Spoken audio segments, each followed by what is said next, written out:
And welcome back to Focal Point AFR Talk, this Wednesday edition. 888-589-8840 is the number to call if you want to weigh in on Bill O'Reilly, Megyn Kelly, and Fox News.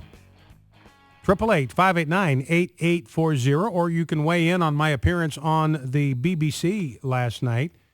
But in particular, I'm interested in what you think of what's going on at Fox News. I mean, this is a place that a lot of Americans have turned to because they feel like here's a place where they can get reliable news, reliable information. And now you're realizing you can't trust a single solitary thing that comes out of Bill O'Reilly's mouth. He's condescending. He is arrogant. He thinks that you and I are Bible thumpers. He sounds like the average, typical, wigged out, freaked out lib to me. And if you differ, I would like to know all about it. 888-589-8840. Let's start with Laura in Shelby, Ohio. Laura, welcome to Focal Point with Brian Fisher. What's on your mind? Hello. I kind of have a comment. You were talking about on the clip you played that it being a health risk. Yes. So why would we sanction homosexual marriage? Correct. The thing I'm getting at, they're going against how much soda pop you can drink because it's unhealthy for you and how much you can weigh because it's unhealthy for you. We're not going to cover you on insurance because you're overweight. But yet we're going to sanction something that has been proven factually that in homosexual relationships cause early death. It causes numerous diseases. It just doesn't make any sense to me why we as a country would want to sanction that. Well, you know, that's an interesting angle, Laura, and it's a very perceptive observation. You got Mayor Bloomberg. He wants to outlaw salt on your food. He wants to allow cooking with trans fat. He doesn't want you to be able to drink a 17-ounce Coke because it's bad for your health. All these people are going to die from obesity this year.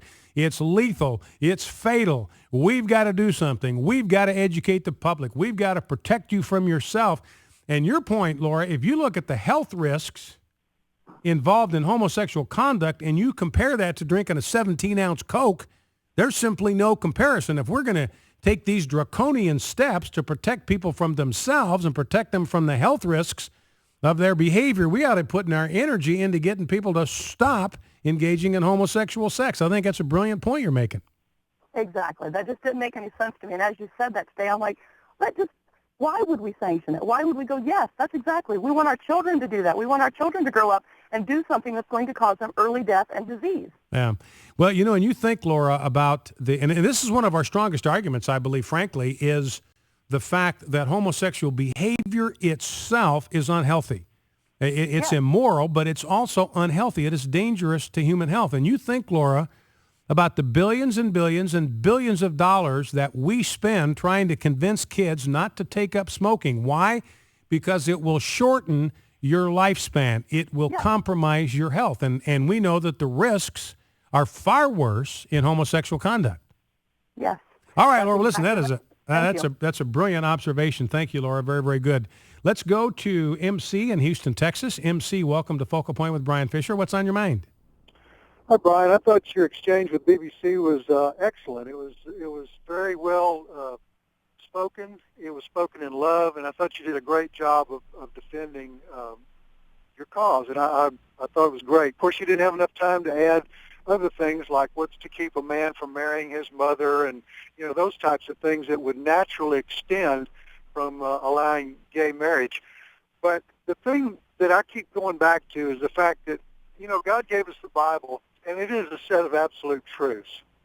And tolerance has become the idea, of course, of not only loving the sinner, but accepting the sin.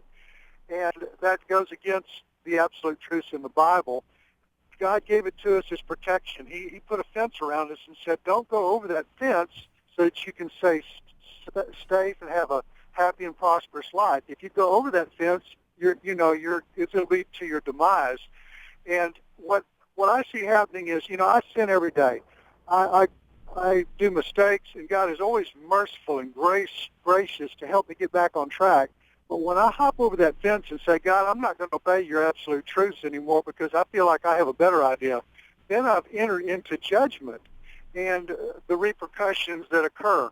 God gave us natural laws. Homosexuality is unnatural. So if we are willing to just obey him, even if we don't understand it, just simply obey him, then our life will be well. If we choose to go and hop over the fence, then we're going to have to reap the consequences of that. Mm. And I think that's a very, very good point, MC. And, part of what we have a responsibility to do, and part of what our public policy leaders have a responsibility to do, is to sound those kind of warning alarms, because they have a responsibility to their citizens to explain to them and point out to them behavior that's productive and life-affirming and life-giving, and behavior that's self-destructive.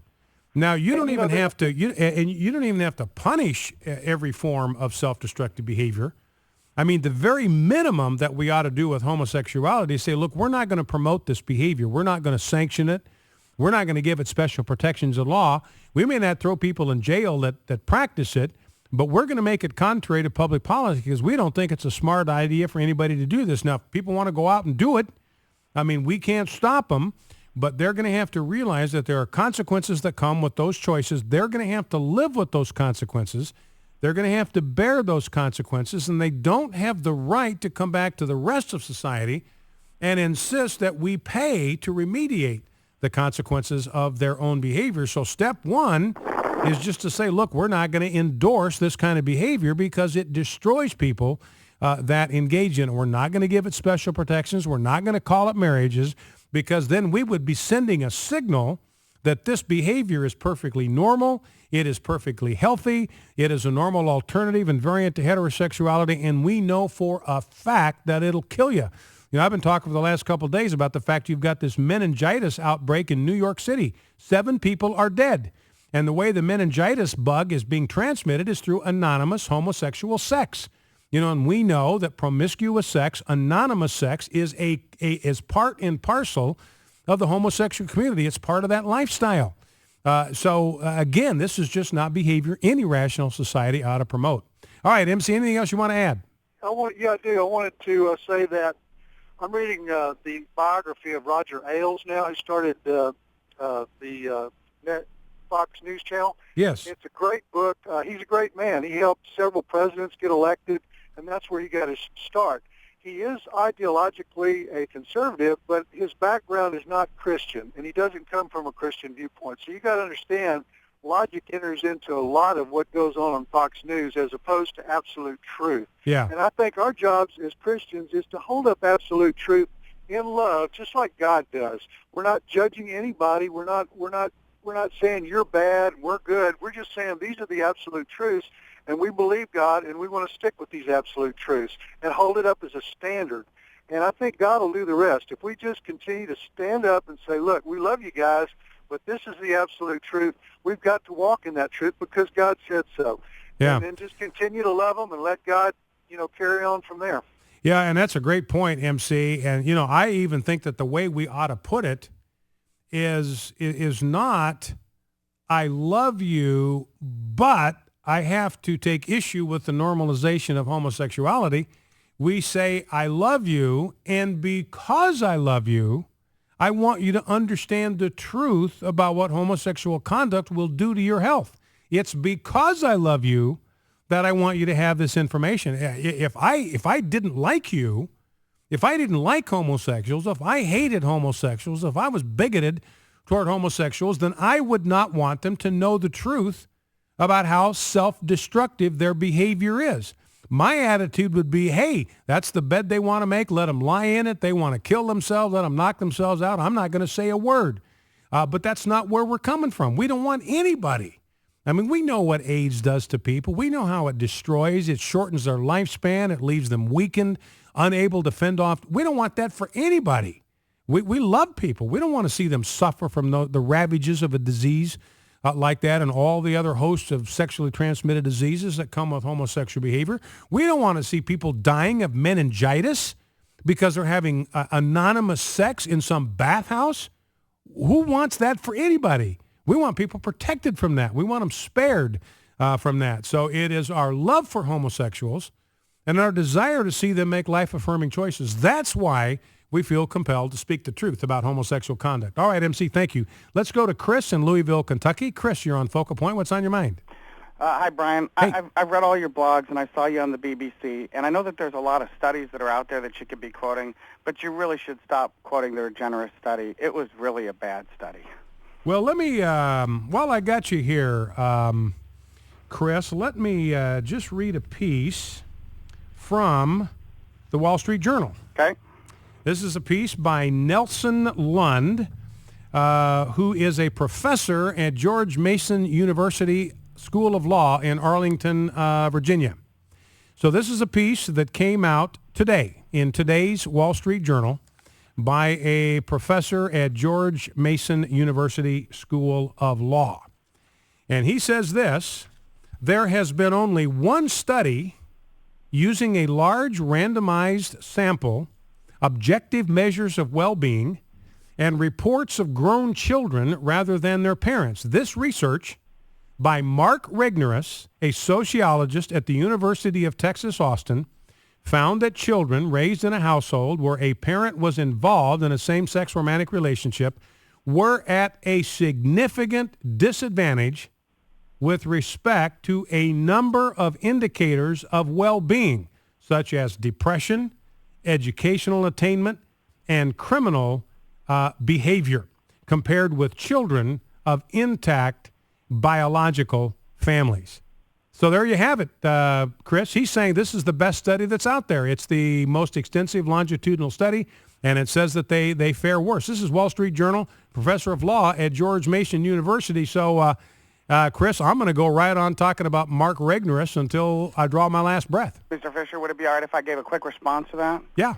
You know, the Journal of Social Science Research that published this study had one of their editorial board do an audit 4 months afterwards, and at the end of that audit, the auditor concluded that the study was so extremely poorly done that the evidence was misleading, that only 2 respondents in the study actually lived with a gay couple their entire childhood, and that most of them didn't live with a gay couple at all.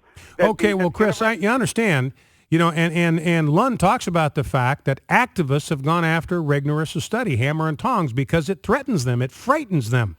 But don't forget, Chris, that the University of Texas has an Office of Research Integrity, and they gave Regnerus' research a clean bill of health. Focal Point AFR Talk.